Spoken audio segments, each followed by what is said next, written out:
NKS Hyundai স্বাগতম north ইষ্টৰ প্ৰথম GDSI 2.0 ফিচাৰ্ছ ডিলাৰ হৈছে NKS Hyundai অত্যাধুনিক সা সুবিধাৰে তৈয়াৰী মোষ্ট আপডেটেড Hyundai ডিলাৰ এতিয়া ডিব্ৰুগড়ত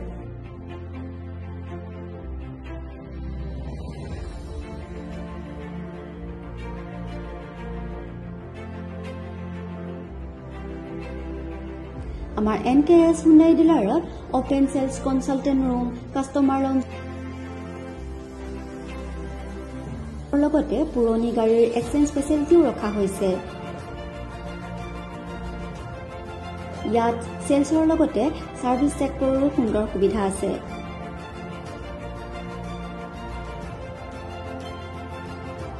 প্ৰয়োজনীয় সকলো এডভান্স টুলছ হুইল বেলেন্সিং এলাইনমেন্টৰ অত্যাধুনিক machine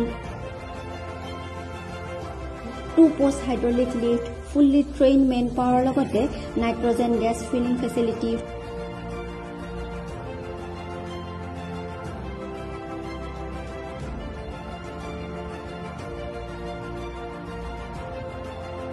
fully automatic car washer facility সুবিধা আছে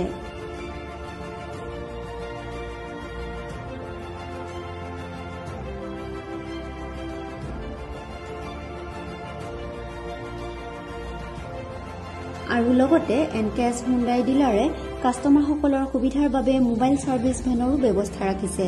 য'ত hydraulic lift washing facility wheel balancing tyre pressure check কৰাৰ লগতে বহুখিনি সুবিধাই উপলব্ধ আছে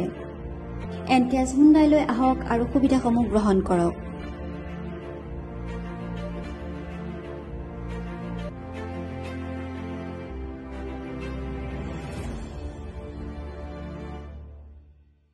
অসম চাহ জনজাতি ছাত্ৰ সন্থাৰ বেডবাৰী উপশাখাৰ উদ্যোগত আৰু চাহ জনজাতি মহিলা শাখাৰ সহযোগত আজি শিৱসাগৰত জিলা ভিত্তিক দুটা শাখাত ভূপেন্দ্ৰ সংগীত প্ৰতিযোগিতা আৰু কৃতি ছাত্ৰ ছাত্ৰীৰ সম্বৰ্ধনা অনুষ্ঠান অনুষ্ঠিত হয় আটছাৰ শিৱসাগৰ জিলাৰ উপসভাপতি দীপু তাতিয়া আন্তৰা অনুষ্ঠানটোত জিলাখনৰ অৰ্ধ শতাধিক ছাত্ৰ ছাত্ৰীয়ে ভূপেন্দ্ৰ সংগীত প্ৰতিযোগিতাত অংশগ্ৰহণ কৰে প্ৰতিযোগিতাৰ পিছতে চলিত বৰ্ষত উচ্চ মাধ্যমিক আৰু উচ্চতৰ মাধ্যমিক চূড়ান্ত পৰীক্ষাত শিক্ষাৰ্থীৰে উত্তীৰ্ণ হোৱা 80 গৰাকী ছাত্ৰ ছাত্ৰীক সম্বৰ্ধনা জনোৱা হয় কৃতি শিক্ষক হেম তাঁতীৰ সঞ্চালনাত অনুষ্ঠিত মুকলি সভাত ডিমৌ সমষ্টিৰ বিধায়ক সুশান্ত বৰগোহাঁই গড়গাঁও মহাবিদ্যালয়ৰ অধ্যাপক অনিল তাঁতীসহ যথেষ্ট সংখ্যক গণ্যমান্য ব্যক্তি উপস্থিত থাকে মুকলি সভাতে আটছাৰ বেডবাৰী শাখা আৰু পঞ্চদৰ্শী যোগ চৰ্চা কেন্দ্ৰৰ উদ্যোগত শেহতীয়াকৈ অনুষ্ঠিত কৰা যোগ কৰ্মশালাত প্ৰশিক্ষণ গ্ৰহণ কৰা 30 গৰাকীৰো অধিক প্ৰশিক্ষাৰ্থীক মানপত্ৰ প্ৰদান কৰা হয় আটছা সংগঠনৰ এনে কাৰ্যক অঞ্চলটো ৰাইজে শলাগ লৈছে যেটো অসম চাহ ছাত্ৰ সন্থা বেডবাৰী উপশাখা সমিতি অসম চাহ জনজাতি মহিলা বেডবাৰী উপশাখা সমিতি আৰু বেডবাৰীবাসী ৰাইজৰ সহযোগত আমি প্ৰতিটো বছৰে কৃতি ছাত্ৰ ছাত্ৰীসকলক সম্বৰ্ধনা জনোৱাৰ লগতে আমি যেটো প্ৰতিটো বছৰ ঝুমৰৰ প্ৰতিযোগিতা আয়োজন কৰিছিলো এবাৰ আমি নতুনকৈ যেটো ভূপেন্দ্ৰ সংগীতৰ প্ৰতিযোগিতা আমি আৰম্ভ কৰিছো যেটো আজি ভূপেন্দ্ৰ সংগীত প্ৰতিযোগিতা আবাৰ প্ৰায় 50 জনৰো অধিক শিৱসাগৰ জিলাৰ প্ৰতিযোগী ইয়াত অংশগ্ৰহণ কৰিছে লগতে আমাৰ যিসকল ছাত্ৰ ছাত্ৰী 2024 বৰ্ষৰ মেট্ৰিক আৰু হাই সেকেন্ডাৰী সুখ্যাতিৰে উত্তীৰ্ণ হৈছে প্ৰায় 80 জন ছাত্ৰ ছাত্ৰীক ইতিমধ্যে আমাৰ সম্বৰ্ধনা জনোৱা হৈছে আৰু লগতে আমি অসম চাহ ছাত্ৰ সন্থা বেডবাৰী উপশাখা সমিতিৰ উদ্যোগত আৰু পঞ্চদৰ্শী যুৱ চৰ্চা কেন্দ্ৰ লগতে আসিয়াৰা কাৰাটে ক্লাবৰ একেল যৌথ প্ৰচেষ্টাত আমি এখন যোগ কৰ্মশালা আয়োজন কৰিছিলো যোৱা 30 তাৰিখৰ পৰা 6 জুলাই তাৰিখলৈকে আজি আমাৰ যোগ কৰ্মশালা আয়োজন কৰিছিলো আৰু এই যোগ কৰ্মশালাটো প্ৰায় 40 গৰাকীৰো অধিক আমাৰ প্ৰতিযোগী আছিল তাত আমি সকলো আজি যিসকল ছাত্ৰ ছাত্ৰী আছিল এই ছাত্ৰ ছাত্ৰীসকলকো আমি একেলগতে মানপত্ৰ লগতে পুৰস্কৃত কৰাৰ ইয়াত